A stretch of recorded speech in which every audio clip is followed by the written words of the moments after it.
con Rogelio Castañeda y Rocío Berumen. Se acabaron los amenes. Hermanos, Dios les bendiga. Bienvenidos al podcast Se acabaron los amenes. Somos Rogelio Castañeda y Rocío Berumen. Y seguimos juntos comentando sobre el libro ¿Qué estabas esperando? De nuestro hermano Paul Tripp. ¿Cómo estás, Rocío? Muy bien, gracias a Dios. Muy contenta. ¿Cómo ¿Y tú? Yo bien. Tercer episodio. Nunca pensé que llegaríamos tan lejos. Aquí estamos. Y aquí estamos. Y pues es un gusto siempre hablar contigo. Claro que sí. Igualmente. Claro, humildemente, ¿no? Sí, claro que es un gusto hablar conmigo. Y ese es el tema de hoy, la humildad en la mujer. No se crea, hermano. El tema de hoy, como usted ya lo vio antes de darle clic aquí, es ¿y fueron felices para siempre? ¿Tú y yo? ¿Fuimos felices para siempre? Vamos a averiguarlo. Ok, pero bueno, vamos a empezar un poquito hablando acerca de qué estuvimos viendo en los últimos 2 episodios, Rocío. Dame un resumen. Sí. Flash. Bueno, no me caracterizo por ser Flash, pero lo voy a intentar. Ok. Bueno, en los 2 episodios anteriores hablamos del ABC de las expectativas matrimoniales, el cual consistió en 1, todos tenemos expectativas. 2, nadie vamos a cumplir las expectativas. Gracias. Las expectativas del otro. Y las expectativas reales es que estamos casados con otro pecador igual que yo en un mundo caído. Y que esa no es la voluntad de Dios para el matrimonio. ¡Boom! Exactamente. Episodio 3. Y fueron felices para siempre. ¿De qué vamos a hablar en este episodio? Mire, déjenme le cuento. El hermano Paul Tripp dice que todos somos buscadores de tesoros. Y que si tú no crees que las cosas que estás haciendo te van a dar algún tipo de ganancia, probablemente vas a dejar de hacerlas. De eso empezó a hablar el hermano Paul Tripp en el capítulo que vamos a hablar esta semana. Y mire, no sé cómo ha sido su matrimonio hasta el día de hoy, pero todos los matrimonios en algún momento se convierten en un conflicto. De acuerdísimo. Se acabaron los amenes, ¿de acuerdo? Y les voy a contar una pequeña historia personal. ¿Podemos? Claro. Vamos a abrir un poquito nuestro corazón aquí, Rocío. Hermano, le vamos a contar el testimonio. Tenemos testimonio largo, pero no nos saque la vuelta. El Señor sigue trabajando en nuestras vidas. Vamos a mostrar un poco de vulnerabilidad. Algo así. Pero déjeme le platico. Cuando recién nos casamos, Rocío y yo trabajábamos de misioneros de tiempo completo en una agencia misionera, valga la redundancia, que se llama Juventud con una Misión. Y los primeros años, pues muy bonito todo, ¿no? Sí. Hablamos que vivíamos muy a gusto, andábamos de dependepa, rentando, chiquito, pintando, decorando. Era una emoción tan grande. Nosotros teníamos 3 muebles y nos sentíamos súper chilo, ¿no? Alguien nos regalaba algo y ¡wow! ¡Qué padre! Y vivíamos emocionados, nos encantaba nuestra vida. Nos encantaba lo que sucedía. Pero con el tiempo llegaron los hijos, nos mudamos, fallece mi mamá, nos mudamos a casa de mi papá. Y empezó una dinámica en mí que no fue muy gratificante para mi esposa. Pero ¿sabe qué es lo más triste del asunto? Que ella no decía nada. Yo pasaba mucho tiempo haciendo cosas que no eran netamente para el apoyo financiero de la familia, o que no pasaba tanto tiempo produciendo para la familia, ni tampoco atendía a la familia, ¿no? Exacto. Teníamos unas finanzas pues más o menos, pero déjeme le platico que en un día, cuando ella se fue, no sé a dónde andabas, sinceramente, no recuerdo, me senté yo en la computadora y veo que la papelera de reciclaje de la computadora tenía, ya ve que desde el icono aparece una basurita, ¿no? Y yo soy muy, muy metódico con eso, que me gusta tener el icono de la basurita ahí, ¿no? No le gustan las notificaciones. No me gustan. Entonces, ¿qué hice? Abrí y dije yo, ¿qué hay adentro? Para borrarlo. Y vi que había algo, ¿no? No me acuerdo el título, pero era como que carta para Rogelio. Y yo, se acabaron los amenes. ¿Qué es esto? No, pues de entrada, no, en el momento no pensé se acabaron los amenes. Dije, ay, ¿será que viene el 14 de febrero? Cozonas. Y abro la carta, hermano. Es pausa dramática. Abro la carta y era mi esposa, ¿cómo decirlo? desbordando su corazón ahí, ¿no? Diciendo lo que no le gustaba, las cosas que ella sentía, cómo se sentía que él tenía mucha responsabilidad en cuanto a las labores de la casa y pues que yo no tenía mucho tiempo para ellos. Pero sí recuerdo una frase que decía, recuerdo cuando recién nos casamos, cuando no había Xbox. Se le tenía que decir, no, hermano, si usted es gamer... Aguas, aguante, quédese hasta el final, antes no había Xbox, no había televisiones, no había tanto internet en la casa y extraño esos tiempos, ¿no? Y yo como que ¡boom! Te prometo, Rogelio, que no recuerdo, o sea, obviamente recuerdo eso que estás platicando, pero no recuerdo qué fue exactamente lo que escribí. Sí recuerdo cómo me sentía, pero no recuerdo las palabras que puse. Fuiste muy venenosa. No es cierto. No es como cierto. suelo serlo. No es cierto. Fue ninja. Mi esposa es ninja, silenciosa, pero mortal. Okay. No, hermano. Pero sí. O sea, lo que yo me llama la atención y me pregunto hasta el día de hoy es... ¿Qué fue lo que detonó el que hicieras esa carta, no? O sea, que no planeabas dármela en primer lugar. O sea, querías seguir guardando tu corazón. Y pues imagínate cuántos años ibas... ¿A dónde iba a parar este asunto? ¿Te puedes imaginar? Sí, bueno. Pero qué bueno que no. Que no pasó. Que no pasó. Ya no me acuerdo tampoco yo. Porque pues ahorita usted está como que, ¡ay, chismecito, qué bien! Pero la verdad es que no recuerdo en qué momento se lo dije. Posiblemente el momento que regresó ella. Le dije, oye, la carta, inmediato. ¿Qué onda? O sea, no había WhatsApp en ese tiempo, ¿no? Había puro Facebook Messenger. No me acuerdo qué había en ese tiempo, ¿no? Puro correo. No, sí había mensajería, pero pues no era de que traíamos internet en la calle todavía. Pero bueno. Pero sí recuerdo que me sentí muy mal. Sí me sentí muy mal. Y es cuando pasa esto que le decía yo al inicio. Y es que el matrimonio se torna en un conflicto.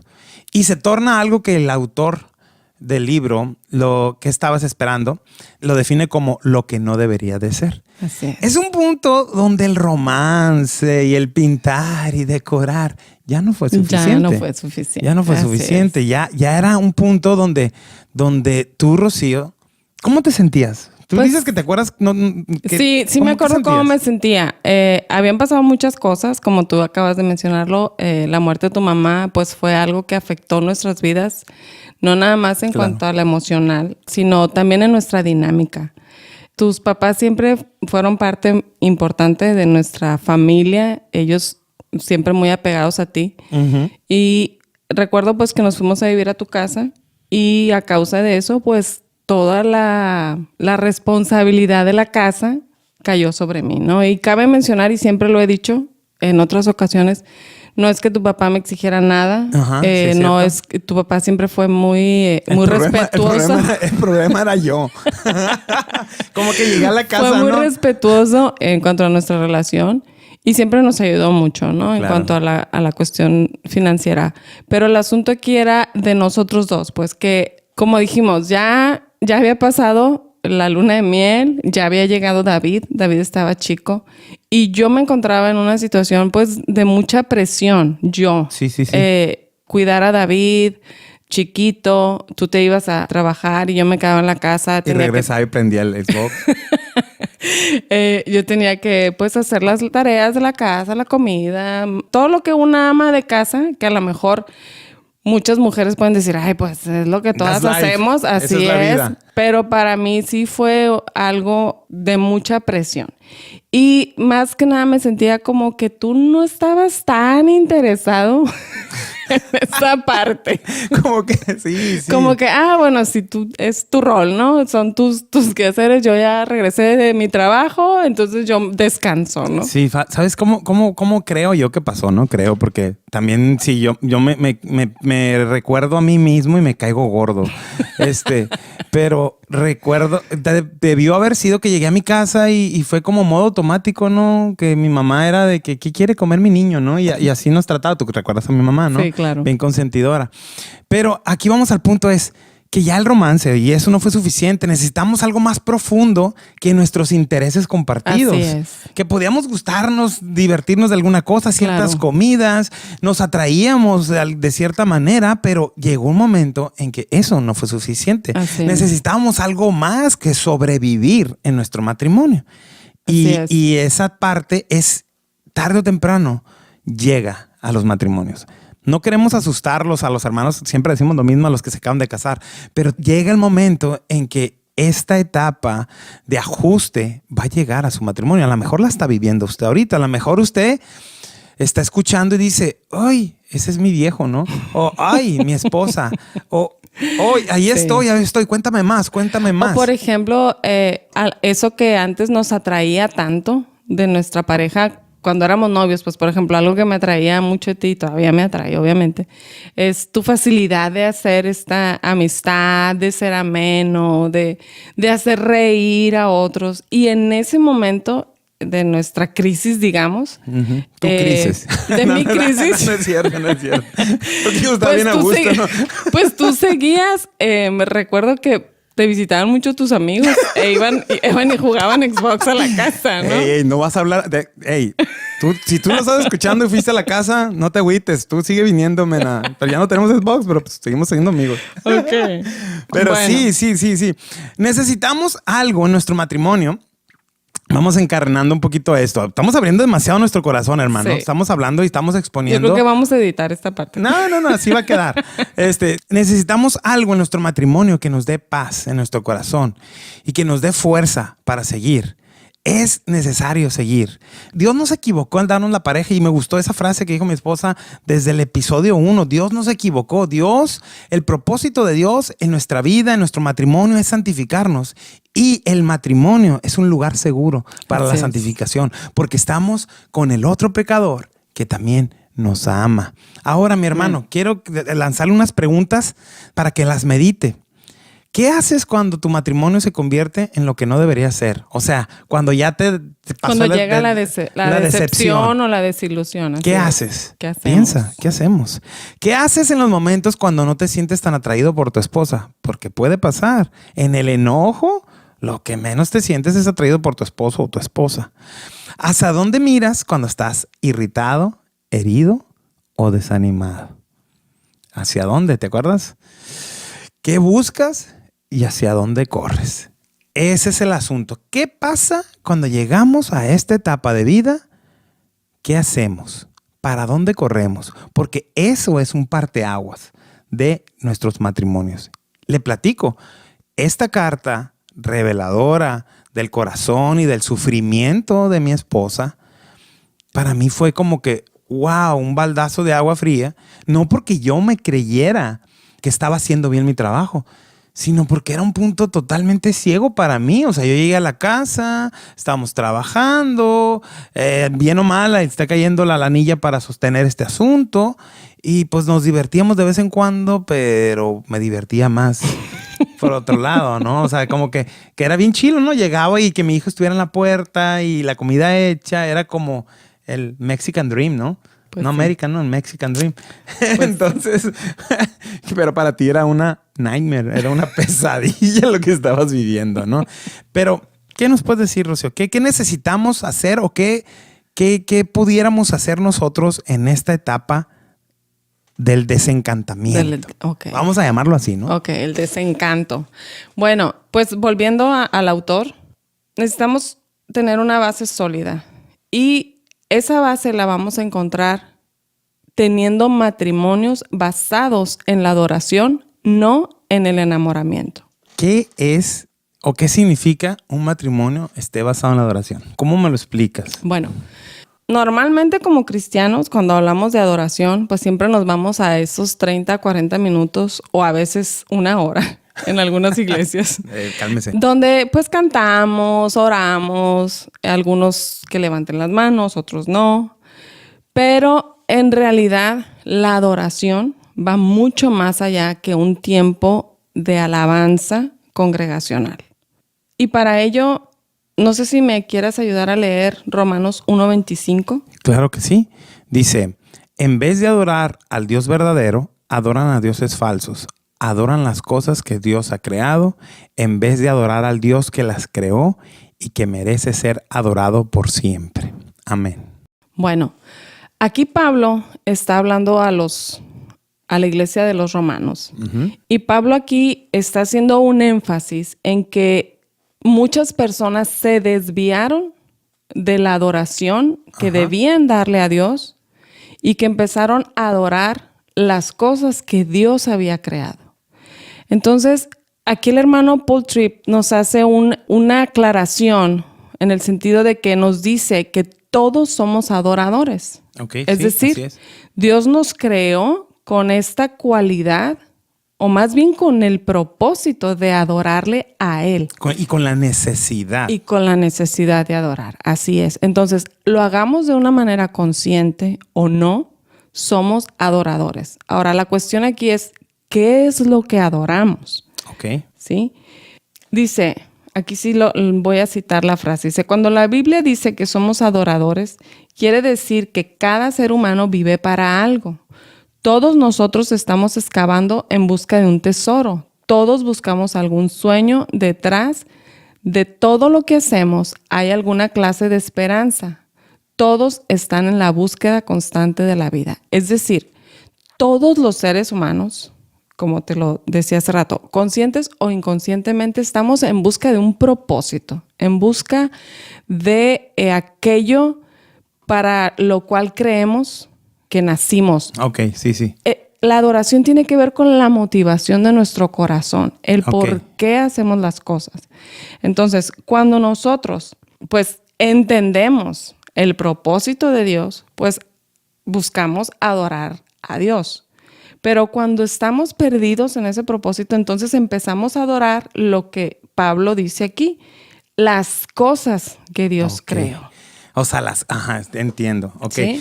Me gustaría meter un poquito aquí mi cuchara, ¿no? Adelante. A mí me gusta mucho un pastor americano dio una explicación de lo que era adoración y dijo que la adoración era gloria y sacrificio. Queríamos obtener algo, que en este caso es la gloria, por medio de un sacrificio, ¿no?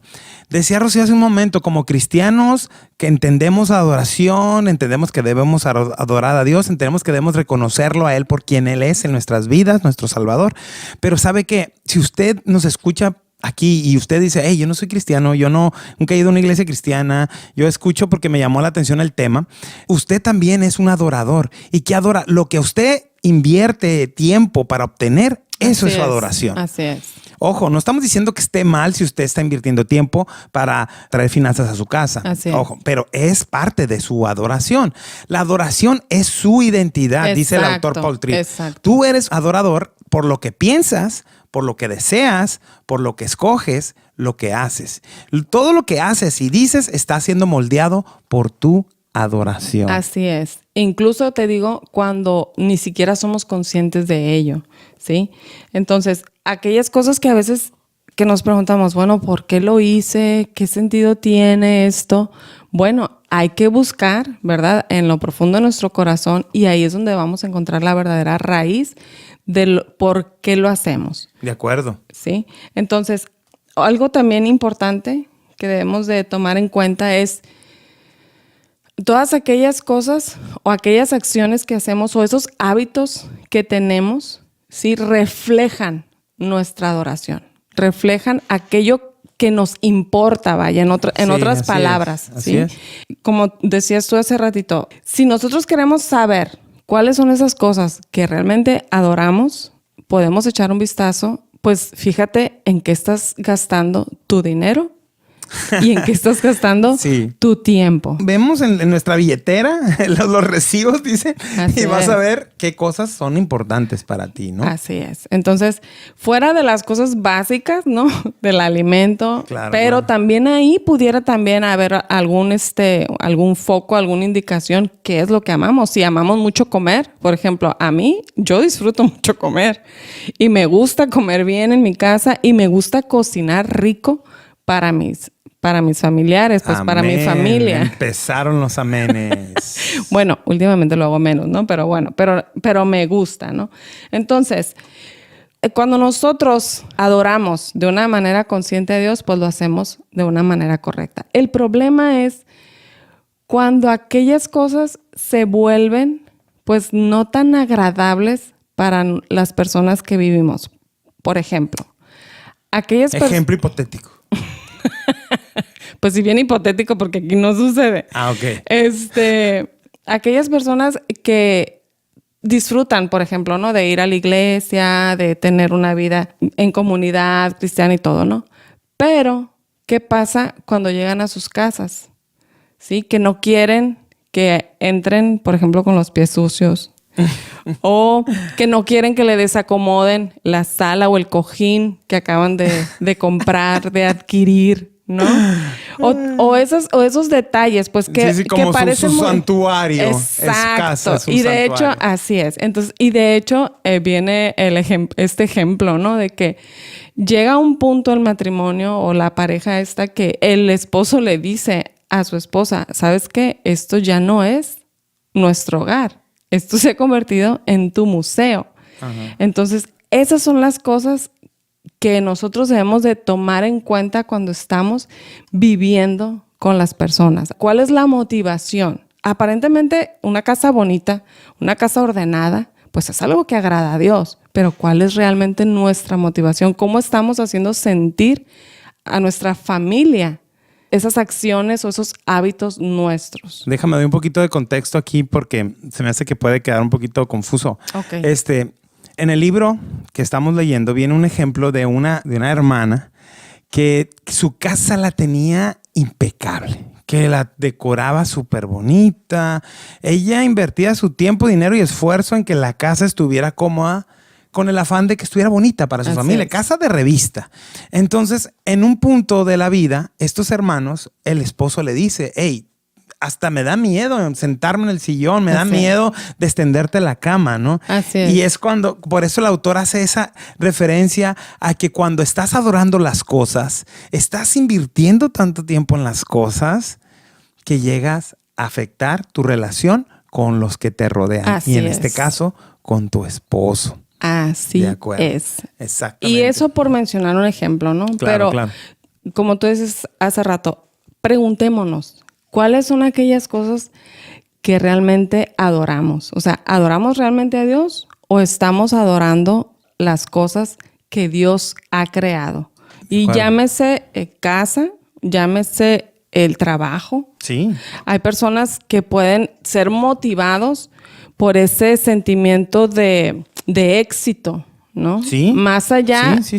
Obviamente la Biblia nos dice que trabajemos, especialmente los esposos, que provean. Amén. Así es. Pero, ¿qué pasa cuando el trabajo se está convirtiendo en ese objeto de adoración? Que es el centro de la vida del marido. Que es el centro de tu vida, exactamente, y que eso te impide pasar tiempo con tu familia.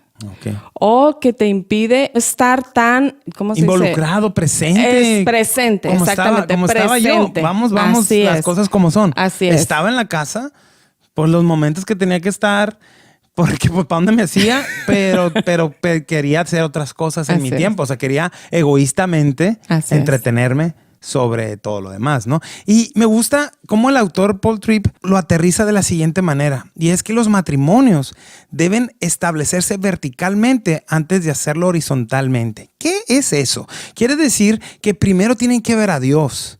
Primero tenemos que ver a Dios. Tenemos que encontrar nuestra identidad en Dios. Exactamente. ¿Quiénes somos en Dios? Ahí es donde este es un podcast que estamos haciendo para la iglesia, pero también para personas que nunca han estado en una iglesia y que nunca han escuchado o nunca han tenido una relación con Dios. Cuando nosotros les hablamos de voltear a Dios, a establecer su matrimonio verticalmente, es entregar nuestras vidas a Dios, adorar a Dios sobre todas las cosas. Y eso va a dar como resultado que tengamos una mejor relación, porque vamos a nosotros ser transformados por Dios mismo. Así es. Vamos a ver nuestros errores y vamos a tratar de enmendarlos, y Dios nos va a guiar en ese proceso. Así es, porque cuando nuestro enfoque es Dios, entonces Dios nos ordena y nos hace ver que debemos amar a nuestro prójimo como a nosotros mismos, como veíamos en el podcast pasado, ¿no? Entonces, el amor a Dios de manera vertical, como decías tú hace rato, y ese entendimiento vertical va a hacer que nuestras relaciones de manera horizontal puedan fluir y puedan ser más duraderas, podamos nosotros practicar más el amor hacia los demás. Ok, de acuerdo, muy bien. Ahora, vamos a ir aterrizando un poquito esto más a la práctica. ¿Cómo luce un matrimonio basado en la adoración a Dios? Dice el hermano Paul Tripp, dice, las dificultades en nuestro matrimonio no vienen porque no amamos suficientemente el uno al otro. Suceden porque no amamos suficiente a Dios. Y por no amar a Dios suficiente, no nos tratamos al uno al otro con la clase de amor que hace funcionar a los matrimonios. Mire, hermano, dice Gálatas 5:14, porque toda la ley de Dios se resume en un solo mandamiento. Cada uno debe amar a su prójimo como se ama a sí mismo. Amén. Fíjese. Entonces, ¿cómo luce un matrimonio basado en la adoración? Un matrimonio de amor, unidad y entendimiento fluirá en una cotidiana adoración a Dios como Creador. ¿Qué es esto? Hay momentos en que nuestro egoísmo nos embarga y cuando la otra persona interfiere en lo que queremos, póngale el nombre que quiera ponerle, desearemos subirnos al trono de Dios y de recrear a nuestra esposa, ¿no? Vamos a cambiarla, ¿no? Me gustaría que fuera, ay, mira que cuando estoy viendo mi serie, pues que no me moleste. Que me traiga una botanita. Que me traiga una botanita en lugar de decirme, hey, no has hecho esto, no has hecho aquello, ¿no? Entonces, es como decíamos hace muchos años, Señor, elimínala, Señor, ilumínala a mi esposa, ¿no? ¿Qué pasa? Un matrimonio que entiende la adoración a Dios, que entiende la adoración cotidiana a Dios como creador, va a entender que Dios creó a mi esposa de una manera que ella va a ver la vida de una manera diferente. Así es. Y esas diferencias, hermanos, son súper buenas. Yo creo que aquí cabe resaltar este punto, ¿no? De que hablas de las diferencias. Por lo general queremos que la gente sea igual a nosotros, que vea las cosas de la misma manera que nosotros, que se una la gente a nuestra visión, a nuestra manera de hacer las cosas. Pero dejamos de lado esta riqueza que hay en abrazar las diferencias. Como pareja, la Biblia dice que nos complementamos. En un principio, cuando Dios creó al hombre y a la mujer, le dijo, le haré ayuda idónea. ¿Qué quiere decir? Que entre los dos iban a hacer una sola carne y un vínculo que iba a ayudar, o sea, que iban a sumar el uno al otro, ¿no? Como ahora dicen o como decimos, que hay que hacernos de personas que sumen, ¿no? Y no que resten. Sí. Pero en el matrimonio eso es bien importante que podamos entenderlo. Dios nos creó con ciertas características que ni siquiera nosotros mismos escogimos. O sea, yo a veces, a mí también me desesperan cosas de mí misma, ¿no? El hecho de ser lenta, por ejemplo, yo quisiera ser un poco más rápida, pero no puedo. De hecho, aquí tengo una nota, ¿no? Una nota en el guión del podcast que dicen, recordemos nuestras diferencias. Como hablamos la semana pasada, ¿no? De que decía ella que era muy lenta o que a mí me desesperaba y que ella dijo, miren, no me dejó terminar. Pero sí, hoy en la mañana estábamos platicando, ¿qué cosas te irritan? Me dice Rocío.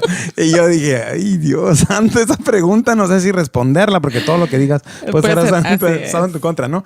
Pero sí, o sea, son cosas que a veces a nosotros mismos nos desesperan. Mi desespero nos ha metido en muchas dificultades. Pero también mi lentitud. Exactamente. Y entender que nuestras diferencias nos enriquecen. La manera en que Dios nos creó a nosotros va a hacer que nuestra relación sea complemente. Así es. No le pasa, hermano, con los que tienen más años casados, bueno, tal vez los recién casados también, pero que de repente su esposa tiene una idea en algo que usted no lo veía.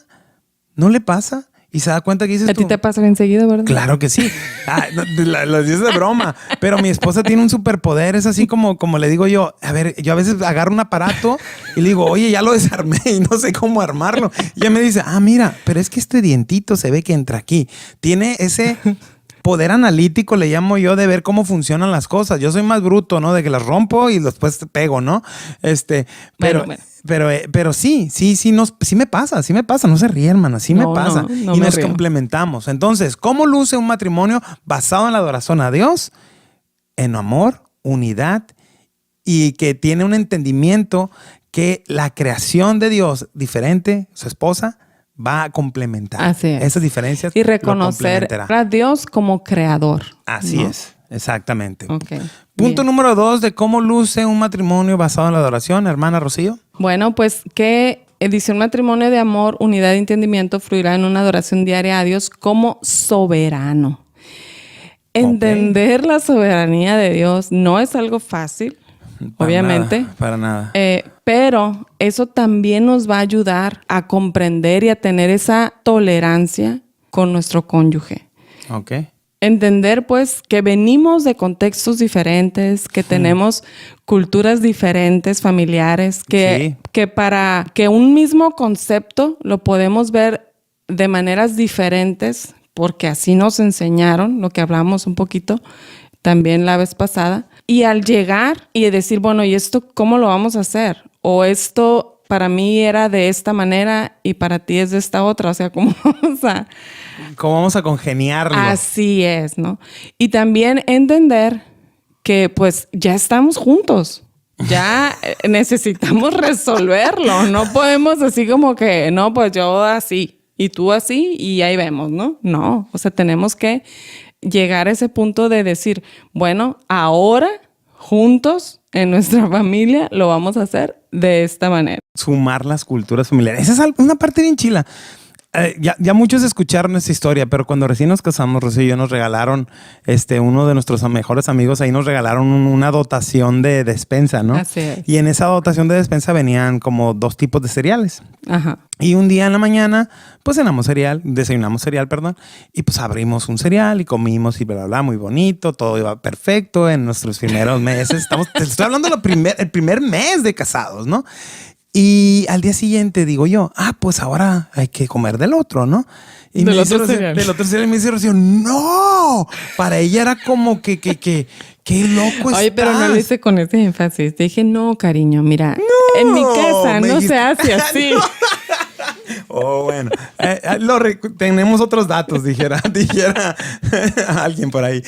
Okay. Pero me recuerdo que para ella fue un shock. Un shock el que yo quisiera abrir dos tazas de cereal. Sí. Entonces le dije, es que en mi casa teníamos de 3 tipos de cereales y los 3 se acababan. Y ella me dice, es que en mi casa se abre uno, se acaba y se abría el otro. Así es. Entonces, si no era despilfarrar. Y sabes que eso fue lo chistoso. Hace un par de semanas vino mi cuñado. mi cuñado se casó con una americana. Así es. Y el otro día le dije, estábamos hablando del podcast, ¿no? Y hablamos de la cultura y vamos a hablar de este punto, ¿no? Y él me decía, hey, a mí también me pasó lo del cereal. Pero igual, pues mi cuñado, hermano de mi esposa, lo mismo. Una caja de cereal se acaba y se abre la otra. Y dice que fue de visita a Minnesota, allá con su novia en ese tiempo, y que le dijo, no, ya estaban casados. Y que fueron a la casa de sus suegros y que dijo, quiero este cereal. Y le dice su esposa, no, yo hay de como de 3. Y le dijo, no, pero este es el que está abierto. Y que su esposa le dijo, ¿y qué tiene? No, es que se tiene que acabar uno. Y que para él fue realmente un problema. Sí. Que entonces ella agarró y abrió todos los cereales que había. No me acuerdo cuántos, si eran 3. Y le dijo, ya están, abiertos todos. Cómete el que quieras. Se confirma la cultura americana despilfarradora. La cultura pues no son americanos. No es cierto, cuñada, no es cierto, cuñada. Mis papás no son como no eran americanos, pero sí tendíamos a despilfarrar un poquitín. ¿Qué pasa aquí en nuestra casa? Digamos que se hacían las cosas de manera diferente. ¿Y qué hacemos aquí en nuestra casa? Pues compramos un cereal nomás. Pues no comemos cereal. No. Con el tiempo te diste cuenta, ¿no? Que realmente no tirábamos. Bueno, en la casa no tiramos. Tú y yo ya no tiramos. Así es. Dijimos, bueno, pues nos fuimos comiendo los 2 cereales y entendimos que no pasa nada. Así y es. tú y yo también entendí que si nomás habría uno tampoco pasa nada. Así es. Entonces empezamos a optar. Pero sí me gustó la parte ahorradora de Rocío. Déjeme decirle, los primeros años, ¿no? Sí. Bueno. Entonces, como esa anécdota de nosotros, estoy segura que ustedes pueden encontrar o pueden vivir muchas más en cuanto a las cosas diferentes que vivimos en familia o como pareja. De acuerdo. Y lo importante aquí no es quién tiene la razón, sino qué es lo que vamos a hacer, porque a veces son cuestiones de perspectivas. Y si nosotros entendemos, pues, que Dios así nos creó y así nos trajo juntos y esa es su voluntad y que el propósito es que juntos vayamos creciendo y aprendiendo y edificándonos el uno del otro y que esas diferencias nos enriquecen, pues vamos a tener un matrimonio más sólido y más fortalecido, ¿no? En el amor y en el entendimiento del propósito de Dios para nosotros. Muy bien, recapitulando. ¿Cómo luce un matrimonio basado en la adoración? es un matrimonio que adora a Dios como creador. 1. 2, el que vamos a hablar, un matrimonio que adora a Dios como soberano. Del que acabamos de hablar. Sí, del que acabamos de hablar. Ajá, estoy recapitulando. Sí. Dije el 1 y el 2. Sí. Y el 3, un matrimonio de amor, unidad y entendimiento brotará de una adoración diaria a Dios como Salvador. Y me gustaría empezar con la siguiente frase. Dice, el hecho es que nadie da más gracia que quien está convencido que la necesita también. Amén. Amén. Es cuando volvemos un poquito al punto final del último podcast. Y es que somos pecadores viviendo con otros pecadores. Cuando entendemos que somos pecadores y que fuimos salvos por gracia de Dios, porque nosotros no nos ganamos la salvación. No la merecíamos. Dice la Biblia que merecíamos la muerte. Eso dice la Biblia. Usted que nos escuche por primera vez, los pecadores, dice la Biblia, estamos alejados de Dios.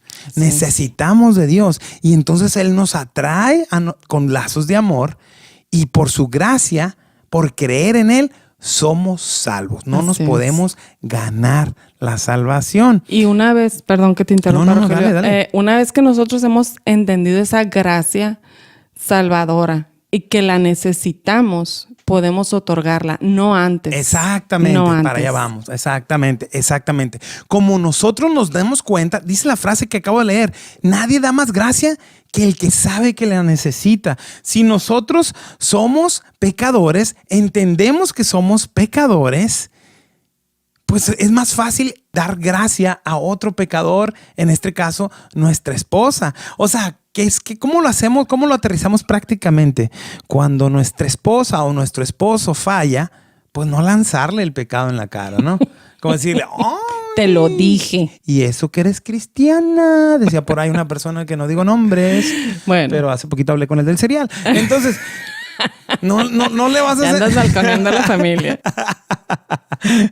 Entonces, no se trata de hacerlo sentir mal, de hacerlo sentir culpable de cuán difícil ha hecho tu vida por su pecado.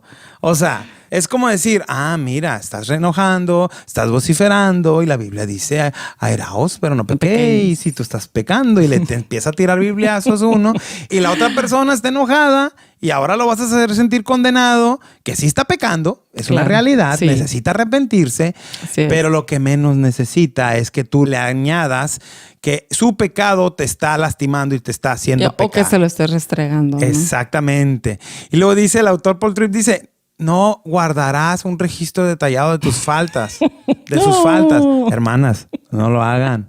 ¿Por qué se ríe, hermana Rocío? No lo hagan. Los hombres tenemos es chiste medio machista, medio misógino, pero decir que a las mujeres no se les olvida nada, ¿no? Y que de repente saca, lo he visto en memes, ya sabes que el algoritmo me conoce muy bien. Sacan esos chistes, no sé por qué. Sacan esas historias cuando tú ya ni te acordabas. Pero pues también puede aplicar para nosotros, ¿no? Sí, porque hay hombres que también tienen muy buena memoria. ¿De quién estás hablando? De hecho, aquí entre tú y yo, pues el que tiene mejor memoria eres tú. Continuamos con el podcast, hermanos. Se acabaron los amenes. Ok, bueno. Pero sí. O sea, no se trata de llevar un registro para que luego puedes usar. Yo creo que algo que necesitamos desarrollar, porque no es algo nato. O sea, no es algo que se nos dé de una manera natural. O sea, lo natural es echarle en cara a la otra persona. Eso es lo natural.